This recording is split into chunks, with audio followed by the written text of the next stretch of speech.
hello hello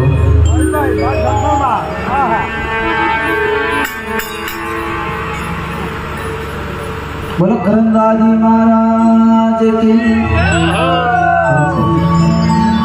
थोड़ा सा ध्यान दीजिए सहन सहन